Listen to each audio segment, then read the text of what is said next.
Well, there's also the term bird.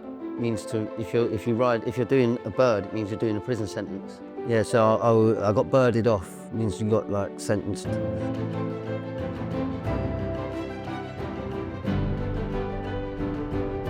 No Comment is, or was, depending on when you're listening to this, an exhibition curated by Jeremy Deller and John Costi, on view at the Southbank in London, created in partnership with Koestler Arts. The thought-provoking collection brings us face to face with powerful questions about the criminal justice system and its complex intersections with art, society, and personal experience. Taking its name from the commonly heard phrase in legal proceedings, No Comment hints at themes of silence, authority, and resistance, boldly asking the viewer to see the artist, not the crime. The vision behind No Comment is shaped by the distinctive perspectives of its curators. Jeremy Deller is one of the most influential artists of his generation, known for his socially engaged practice and ability to translate complex societal issues into deeply resonant art experiences. In his early 20s, John Costi was incarcerated in Feltham Prison for 5 counts of armed robbery, during which he found solace in art therapy and has since used art as a catalyst for rehabilitation and recovery. His practice, which merges disciplines such as sculpture, performance, and community collaboration, often focus on giving voice to marginalised perspectives, making his contribution to No Comment uniquely vital. Together, with the support and guidance of Koestler, Deller and Costi have created an exhibition that bridges the personal and the political. Blending rigorous critique with human-centered storytelling, No Comment is more than an exhibition, it's a space for dialogue, reflection, and perhaps a component in the vehicle for change. I sat down with Jeremy and John to talk about the curatorial process of the show and hear their hopes and insights of the project. Definitely on the first day, I was going with my gut on the things that I was selecting. But then I think on the second day, I started to realise that there is a reason why my insight is quite unique, and it's because I've been inside. And so I started to think about what it had provided me, being an award winner and beyond. So I felt a duty to represent for people inside as well. Like, there are some images that would transport me back. There's just like there are some images that would make me laugh my head off. But those ones that can kind of grab me probably wouldn't grab Jeremy. For instance, there's works on green bed sheets, and there's some green in the show that we use to kind of... Is that the drawing? That's the drawing of the pool table, yeah. So that's a bed sheet. And just that colour is enough to sort of take you back. I slept on them for years, and just the feeling of them on your skin kind of comes back to you. And there was a saying that people used to say when I was inside, and it was, "What's 2 foot long and green?" And it was, "Your pillow, get your nut down." And people used to shout that all the time. Is that a joke? It's just like I don't know, it's just like a Cockney geezer thing to say, I think. Yeah, you have an idea what it's going to be, but you can't predict what the sculptures will be. You know the sort of thing because you've seen it for years and years. And then, of course, you're surprised immediately by so many things. And it's not boring, that's for sure. And the show isn't either. He's constantly stimulating to do it.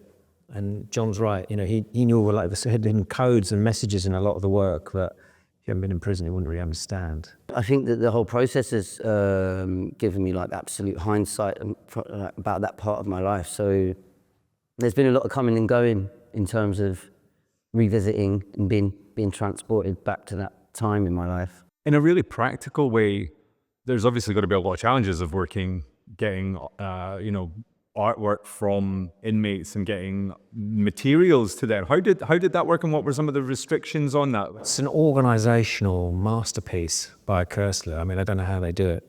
To keep track of 8,000 artworks that come in, they get looked at, they're all numbered, and then they have to be returned eventually. They're judged, they're written about. There's cards that go to a lot of the people that made the work with encouragement. And then they go back to the institution they came from. People have to be tracked to see they're still there. I mean, I just don't know how they do it. It's an artwork in itself, really. All of the artists are anonymous.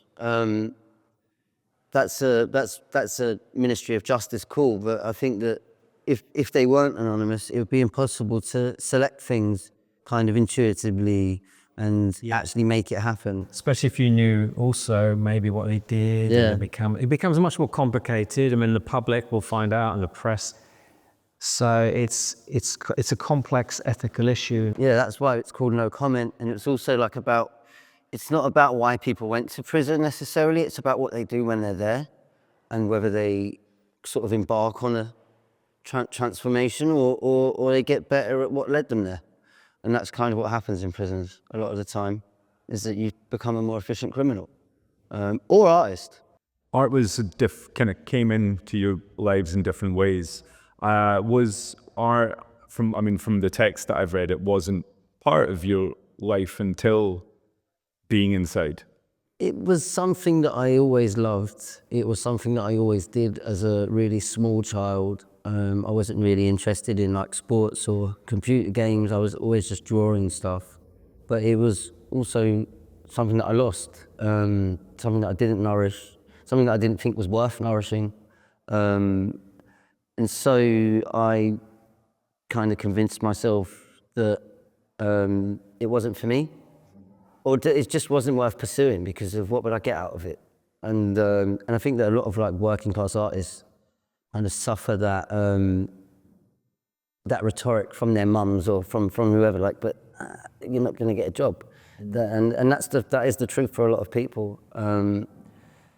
When I was in Feltham though, it was when I'd sort of really gave myself to art and realised quite how powerful it was in terms of it changing my physical environment, but also my internal belief systems about who I was, where I sat in society, all of the things I learned at school, which was mostly that I was bad, kind of were alleviated a bit in the process of making art and getting praised for that, making art through the feedback, which is extremely important, and every single artwork gets feedback written. I do remember like my first time in the art class in Feltham, and like I referred to in the text, like the atmosphere was completely different to anywhere else. You described it as like a church or a mosque. Yeah. What gave it that air? I think that because of like you can do something good in there, or like you're not in prison. The focus is often like on who can physically reach you. So you're often like looking at people's hands or their eyes, or like there's a lot of sizing up going on all the time. And when you have an artwork, or when you have a sermon, or when you have something that's being shared, then that kind of deflects that tension a bit. In the church and in the mosque, like there's some kind of nourishment that goes on, and the same goes for in the art room. Some kind of self-reflection as well that might happen in the church or the mosque, and that definitely happened for me in the art room. It's the most free place in prison. Like, definitely got to be the most free place in prison is the art room, or your own head, which can kind of be an art room, you know. Do you remember the moment that you realized it was connecting with you in that way, or was it just the whole experience? I would say that I believed that the art space was the safest place for me to enact out my feelings of rage, feelings of shame, feelings of inadequacy, feelings of fucking up, you know, like really badly, and they could kind of be sort of bite-sized or compartmentalized a bit in an artwork, where I could kind of control them a bit and gain a bit of empowerment through that. It's yeah, to this day, like I very much use the art space as a safe place to, you know, yeah, get the confusing out, or the unsayable. We said this a couple of times, that, like, you know, that art making provides a space to say the unsayable, and yeah, that's inside and outside of prisons, you know. There's some things that we saw and just thought, this has to happen. We have to have this in the show. So what was it that grabbed you about this? Well, just grabs you about it? Well, it's a tarantula made out of human hair. So just all of that just is so compelling, isn't it? Jeremy, I know you've worked with, or had the air of the criminal justice system as a theme within your work for quite a long time. This feels like a very different approach to, say, reenacting a minor war in the middle of a field. How would you describe the relationship, now and historically, between art in the criminal justice system? Well, that's a big question. I always had this idea that actually a lot of criminals are very creative people, and they push. It's probably not a very popular view. They push what's acceptable in society in the way sometimes artists do. They sort of they test the acceptability of certain kinds of behaviour and activity and so on. But that's maybe a romantic notion. But Some maybe test too far, yeah, or exactly. in the wrong way. Yeah, some of my work has been concerned with conflict, and not necessarily I suppose with illegality, but also sort of the damage that sort of men do to each other and societies, I suppose. When you think about sort of wars and so on, that I've sort of made work around and so on. But I think that for me, when I first saw the work at the Keostler years ago, it was just before I was going to put on an exhibition with a colleague of vernacular and folk art from around Britain. And we had work from all over Britain that was created but not made by people who might think of themselves as artists. And we'd realised that this was actually the work made in prison, fitted perfectly within that. And from there, I've worked with the Keostler in different ways. I actually worked with some people in prisons around Britain who'd been in the army to make a piece of work in Venice in 2013. So the relationship sort of changed. That's just within the UK. A lot of the work is for sale, not all of it. But it's made out of matchsticks. It's painted on matchsticks. If you look at the back, it's thousands and thousands of matchsticks have made the work. Yeah, they're in Swaleside, which is a lifers prison. Okay. Yeah, they're in Swaleside, which is in the Isle of Sheppey. And you can see, again, the green colour that I spoke about a bit is in here and sort of behind it. And he's also in what's called an E-man suit, or a zoot suit, which basically means he's maybe an escape risk, or he's maybe attacked an officer. I had to make the canvas from the matchsticks, which were sold in the canteen. It took me a couple of weeks to make the canvas itself. I did many practices to draw the face before the painting. All the people within here already have an experience of the criminal justice system, Or secure hospital. but they all have experience with this system in some way. And what do you think is missing to bring this kind of creativity, art as an outlet, before people get, for you didn't get art brought into your life until you were in that system. But perhaps if you had, this is maybe a different question, if art was, or you were shown that there was a creative outlet and there was creativity, but in a different way, a more appropriate way, maybe it would have, or do you think it could have stopped that path?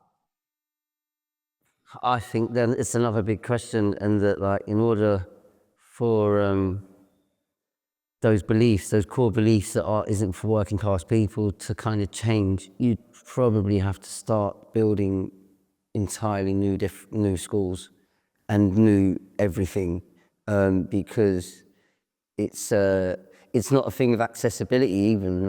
This is free here. I think you get atypical art crowds in here. You get different people who might have relatives who might be interested, who might stumble in. But generally, I don't know a lot of people that would walk into a gallery even if it was free, because of this design of hierarchy or exclusivity. But that's on both sides as well. That's not like a middle to upper class thing or a working class thing. That's both sides saying, maybe one side claiming it and another side, dismissing it.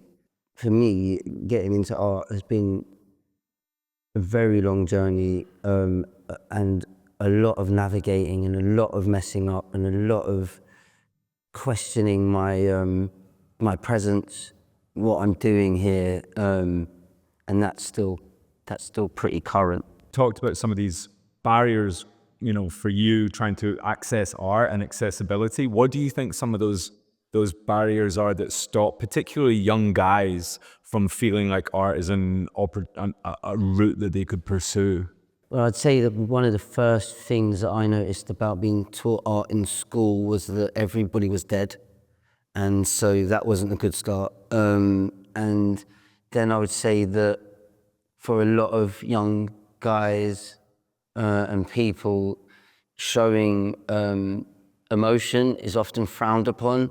And if you're going to be talking about art, which kind of houses emotion, then you're kind of showing a soft side. I don't think art is really taught much in secondary schools anymore, so that's a big problem. So it's basically, you don't have access to it in the way you may have done. Having said that, I did art at secondary school, and the teacher didn't go on with the teacher at all, and he sort of kicked me out of the class because the class wasn't really for me. So it didn't really cater for people like me who technically weren't very good. But because it was painting, or? But it was drawing at that point, but it was very technical and it was really dull, basically. But I think a lot of schools don't teach the arts in the way they may have done even 10, 15 years ago, and that is a big problem, isn't it? If you're not taught it, and you're not, you shouldn't have to wait to go to prison to be studying art. You should be able to study it before to find out you're good at it, and you have other talents, and you can do other things, and you find out things about yourself by making art. I was in a really smart, brand new school in Newcastle about 5 years ago, like a really top-end school that was always being filmed to show it as being the greatest example of academies, and it was an amalgamation of 3 schools. And I went for a meeting in the school, and I was in a room of that size as this, and it had mirrors all down one side. And I said, "What was this room? What is this room?" I said, "Oh, this is our dance room, but we don't have a teacher anymore, so we just use it to do exams in." And that made me feel so sad for all those kids that would have been doing dance classes at some point, but it was just denied to them, and it was just all about exams. And so weirdly, that probably happens all around the UK, and I think that's not a great thing for the country. If you come from a working class family, then, your parents might want you to get a trade so that you've got something. And like when you go to art school, you're not coming out with a trade. You're not coming out with, you might have some knowledge, but I don't even think you've got experience. So it's like, you've got to really take a punt. And it is a big risk. It is a big risk to kind of say, I'm going to give myself to this thing that could work. Because the success rate is quite low as well. The more people go to art college, the success rate sort of goes down, I suppose. Yeah. So, but you can't think about that. Otherwise, you just wouldn't go. It's so paralyzing. But also, even as an artist like myself, I can't even comprehend. It makes me ill to think about what would happen if I hadn't been successful. Is that something you think about? Yeah, I think about it a lot. I think about so I've got ADHD, which wouldn't work in an office environment. My studio is kind of like a sanctuary for that, where I can dive into like several different things at the same time, and it kind of calms me down. And if I didn't have that meditative space, and I'd probably live for the weekend, like a lot of people do. Which is imprisonment for public protection, which is a abolished sentencing that was abolished in 2012. There's still thousands of prisoners inside for it now. We've all done over 10 years than they were supposed to. Like their tariff, they've all done over 10 years more. And so for me, I nearly got that. The judge wanted to give me that when I got sentenced. So for me, that was a really powerful image. I mean, most of the art here, you wouldn't know was made in prison. Yeah. Some of it, maybe a kind of 10%, refers directly to prison life, but most of it doesn't. It refers to sort of life and sort of extreme situations maybe, or boredom, but it doesn't say I'm in prison. I mean, maybe 10% does depict prison life, which of course people are always very interested in, aren't they, I think. And I often think about how I'd survive if I was in prison. I can't be the only person who's not been to prison who thinks about, what would it be like if I was in prison? You think, well, I'd read a lot of books maybe. I think that the people inside want their artwork outside. They want an access point to the outside world. And especially when you've got, a prestigious institution like the Southbank. For me, it was massive to me to think that I could potentially get some artwork in here. It was massive to me to think that people might walk around here and write feedback about my artwork. It was massive to just get feedback, full stop. There's this poem here, and I spoke to the person that was working at education with this poet, and they said, please just write 5 things down so I can say that you engaged with education. And they wrote down, I have painted my cell, I had lunch, I had no rest, still going, and I'm tired. And that's it. If you saw that, that's conceptual art almost. Yeah. Weirdly, that's as much art as anything in here, even though it's probably when the person made it, they thought they were just doing They thought we were a poem. Is there a misconception or a trope about prison or being an inmate? Well, one of the things that's on display now, and one of the things that I noticed about my time in prison, was how many talented people there are, and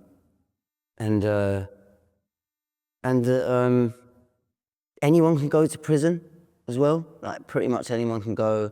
Doesn't take much. The hard thing is to stay out once you've been there, because of misconceptions about prison. Is that it's like the films. It does kick off, but most of the time you're banged up. Most of the time you're on your own, and that's it. That's it. Like, you've got 23 hours to think about what you've done every day. In Feltham, it was 23-hour bang up.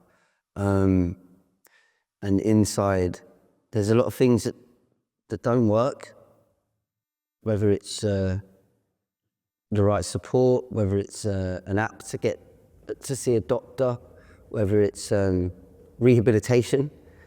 The only way that I found any hope when I was inside was through making art and having the support of different organisations, but mostly Keostler. I had a prison visitor that used to come and see me, and she used to smuggle in a sort of cut-out reviews from like Time Out magazine, and so we'd have our secret chats about art, because like I said before, you couldn't, oh yeah, what do you think of that unmade bed? You're not going to say that to someone inside. You're not going to do it. Like, and if you did, I would have loved to have been there. But so there's a lot of barriers of what you can reveal about yourself inside as well, and outside. And you know, I think that in this process of selecting, I've realised that, you know, art works the same way inside as that it does out, and that it gives people, you know, hope, power, and autonomy, and hopefully some kind of sense, and hopefully some kind of peace.